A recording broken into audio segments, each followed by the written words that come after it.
Hello guys, welcome back to my channel sign with Nikhil में। तो पिछले वीडियो में हम लोगों ने एक महाभारत का टॉपिक जो कि नाटक में था जीएसएससी सीजीएल के सिलेबस में, उद्भासल कर्ण, जो कि कर्ण के एक महान दानवीर के कैसे जीवन में उसकी कष्टमय जीवन रहा और फिर वो कैसे अपने उसका मृत्यु हो गई, उनके बारे में हम लोग पूरे डिटेल्स में देखा था और मैंने उसमें कुछ कुछ क्वेश्चंस भी अपलोड किए थे। आज उसी सिलेबस में जेएसएससी सीजीएल के ही सिलेबस में हम लोग देखेंगे दूसरा नाटक है अजगर।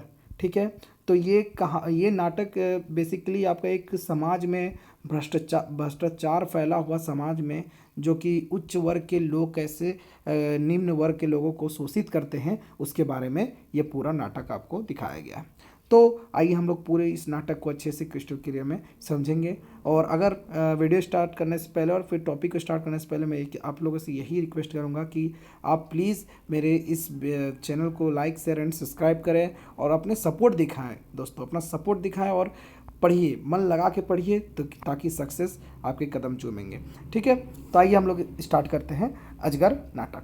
ठीक है, तो सबसे पहले लेखक का परिचय देख लेते हैं कि उनका जन्म कहाँ हुआ, कैसे क्या उन्होंने अपनी जीवन यात्रा की, तो उसके बारे में देख लेते हैं। तो अजगर नाटक के लेखक हैं विश्वनाथ दसोंधी राज। उनका जन्म 15/04/1943 में हुआ था और उनकी मृत्यु 16/10/2009 को। ये आपको डायरेक्ट क्वेश्चन भी पूछ सकता है। ये नाटक का प्रकार क्या है, तो बहुअंकी है, सामाजिक है और क्रांतिकारी है। ठीक है, नाटक का प्रकाशन कब हुआ, कहाँ हुआ प्रकाशक, तो बालीडी होठा कमेटी ने इसका प्रकाशक किया था। ठीक है, आवरण सज्जा, इसमें कैसे सजाया गया इस नाटक को, तो आकाश खूंटी। प्रथम संस्करण कब हुआ था, इसका छपा कब था वो, तो 2004 में। और नाटक में अंकों की संख्या कितनी है, तो 3 है। और नाटक में दृश्यों की संख्या कितनी है, तो 16 है। ये एकदम आप रट लीजिएगा। ठीक है, एग्जाम में आपका एकदम डायरेक्ट क्वेश्चन पूछ सकता है। और प्रथम अंक में कितने दृश्य हैं, तो 6। और द्वितीय अंक में 4 दृश्य हैं और तृतीय अंक में 6 दृश्य हैं। ये आपका एक बेसिक नाटक का आपका एक इमेज बना। अब इसमें सब कोई भी नाटक स्टार्ट होने से पहले वहाँ पर आपका सभी का एक कैरेक्टर डिसाइड होता है। तो ये कैरेक्टर मैं आप लोग को बता देता हूँ। तो सबसे पहला आता है अग्नू लाला, जो गांव का महाजन होता है, नेगेटिव रोल में है ये। मंगरा अग्नू लाला का बेटा है। शारदा प्रसाद अग्नू लाला का आपका मुंशी है। और जालिम सिंह जो चरक पहरी थानादार है। ठीक है, ये भी नेगेटिव रोल में है। और बाबा भगत जो गांव का एक पुजारी है, वो भी एक नेगेटिव रोल में है। गोबरा है, गांव का एक अछूत किसान है। ठीक है, मथुरा जो गांव का एक गरीब किसान है। फिर तेतरा माझी, वो गरीब किसान है, आदिवासी है। सुगिया जो गोबराक जनी है, और जनी मतलब यहाँ पे उसकी बीवी हो गई, पत्नी होगी। बितना जो एक लवार है। बिजली जो बितना की जनी है। और जनी मतलब यहाँ मैं जो लिखा हुआ ही पढ़ रहा हूँ कि जनी मतलब आपका पत्नी हो गया। एक खोट्टा में पत्नी को जनी बोलते हैं। ठीक है, सिपाही जो थात का एक दरोगा का जो साथ में हवलदार होते हैं, सिपाही है यहाँ, सेखू राम नाम का है। और फुलवा जो हरिजन महरा जाति की है, जो कि आपका मंगरा से वो प्यार करती थी। ठीक है, तो आपका ये कैरेक्टर है 13 कैरेक्टर। तो सबसे पहले हम कहानी स्टार्ट करेंगे। आपका समाज का आपका पर्दा हट रहा है और नाटक स्टार्ट हो रहा है। अग्नू लाला है, अपने घर पे हुक्का को वो गुड़ गुड़ गुड़ करके पी रहे हैं। और उस समय गोबरा का एंट्री होता है और गोबरा अपना जितना भी पिछले का जो हिसाब रहता है वो क्लियर करना चाहता है अग्नू लाला से। पर अग्नू लाला एक बहुत बेईमान किस्म का महाजन है और वो अपने मुंशी को पहले से ही सिखा कर रखता है कि कोई भी किसी का भी आएगा तुम उसमें टैक्स ज़्यादा जोड़ोगे और उसका बहुत ज़्यादा इतना कर्ज बढ़ा दोगे कि वो ज़िंदगी भर उस कर्ज में दब जाएगा। तो गोबरा भी उसी का शिकार हुआ और अग्नू लाला ने उसे बताया कि अगर तुमको इस चीज़ से छुटकारा पाना है तो एक सफ़ेद कागज़ में तुम अंगूठा लगा दो, बस तुम्हारा काम हो जाएगा। और उस सफ़ेद कागज़ में जो अंगूठा लगाते थे उसमें अग्नू लाला अपने से ही सारा उसका ज़मीन जायदाद को अपने नाम में कर लेता था। तो वही उसी का शिकार आपका हुआ था ये गोबरा। ठीक है, जो कि एक गरीब किसान था।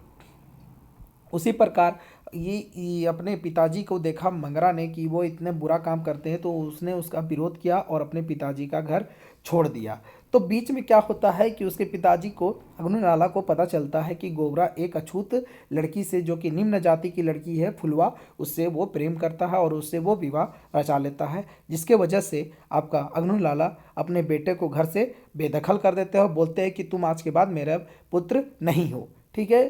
तो ये आपका ये अघनू लाला करेक्टर हो गया। अब आता है जालिम सिंह, जो कि एक गांव का थानेदार है, ठीक है, और वो गांव के लोगों को बहुत ही अत्याचार करता है, और अघनू लाला जो वहाँ का बड़ा महाजन है उसका तरफदारी भी करता है और उसका बुरे कामों में साथ भी देता है, ठीक है। और आ जाते हैं बाबा जो भगत है, जो गांव का आपका जो पुजारी है, वो गांव के देवता को के पीछे मतलब उनका डर को दिखा के, देवता का डर को दिखा के गांव गांव के लोगों से दक्षिणा और पैसे ठगता था, ठीक है। तो ये तीनों का ये काम आपका समाज में चल रहा था। उसी का विरोध मंगरा ने किया और उसने कसम खाई कि ये तीनों लोगों में सबक सिखाऊंगा। और क्या होता है कि एक दिन बाबा जो भगत होते हैं वो गांव में आग लगा देते हैं, और वो गांव में आग लगाते वक्त मंगरा उन्हें देख लेता है। पर क्या होता है कि जब वो थानेदार के पास जाता है, जालिम सिंह के पास, और जालिम सिंह तो पहले से मिला हुआ है अग्नि लाला से, वो जाता है मंगरा आपका जालिम सिंह के पास की शिकायत करने की गांव का जो भी आग लगाया था वो बाबा भगत थे। पर क्या होता है, जालिम सिंह उनको उल्टा फंसा देते हैं और कोर्ट में आपका उसको झूठा साबित कर देते हैं आपका मंगरा को, और मंगरा को के खिलाफ आपका बाबा भगत और उनका पिताजी जो अघनू लाला होते हैं वो गवाही दे देते हैं, और मंगरा को अंतिम रूप में फांसी हो जाती है। इसका विरोध उसकी पत्नी फुलवा और सुगिया बितना बिजली जो भी रहती हैं सारे कोई इसका विरोध करने के बाद पूरा आपको गांव में एक क्रांतिकारी उन लोग भावना से सभी को बोलते हैं कि आओ हमारे आंदोलन में साथ दो, और इस भ्रष्टाचार को मिटाने में सभी गांव वालों को बोलते हैं कि जागो और हमारा साथ दो। और क्या होता है कि आपका जो मुंशी जो होता है शारदा प्रसाद, उसका मन भी इसमें बदल जाता है, क्योंकि इस आग में, गांव के आग में, वो उसके जो भी थे परिवारजन वो भी उसमें मर जाते हैं। और क्या होता है कि गोबरा के पत्नी के पास वो जाता है और बोलता है, सुगिया के पास जाके बोलता है कि लो जितना भी धन था मेरा सब तुम ले लो, क्योंकि हम तुमसे तुम्हारे साथ बेईमानी किए थे अग्नि लाला के कहने पर। और वो उस चीज़ को देखकर प्रायश्चित करता है और वो फिर अपना काम में चला जाता है। तो कहानी में यही बताया गया है कि कैसे आपका जो समाज के उच्च वर्ग के लोग रहते हैं वे आपको कैसे आपको ठगते हैं और आप पे भ्रष्टाचार करते हैं। मतलब इन लोगों को, ये बाबा भगत को, जालिम सिंह को और अघनू लाला को गांव के अजगर के रूप में दिखाया गया है, जो कि आपका सभी को निगल लेते हैं और एक डकार तक भी नहीं मारते हैं। तो नाटक में आपका बेसिकली यही था। मैं आपको स्क्रॉल कर दे रहा हूँ पीडीएफ को, ताकि आप पूरा एक कहानी को संक्षिप्त रूप में हिंदी में पढ़ लें और अपने तरफ से पूरा समझ लें। मैंने जो भी कहानी में आपका मेन पॉइंट्स थे वो नाटक में जो मेन पॉइंट्स थे मैंने सब आपको डिस्कस कर दिया है और क्रिस्टल क्लियर कर दिया है। तो आशा करता हूँ कि आपको सभी कुछ पूरा वीडियो अच्छे से समझ में आया होगा और ये नाटक भी आपको समझ में आया होगा। इससे कहीं भी क्वेश्चन पूछेगा आप बेहिचक जवाब दे सकते हैं, अगर आपने मेरे इस पूरे वीडियो को अंतिम तक देखा है और पीडीएफ को अच्छे से पढ़ा है। ये पीडीएफ मैं अपने टेलीग्राम चैनल में साइन विथ निखिल में, आपका वहाँ टेलीग्राम चैनल है, सर्च करिएगा, मैं आपको उसी पे पीडीएफ को प्रोवाइड कर दूंगा। So thank you.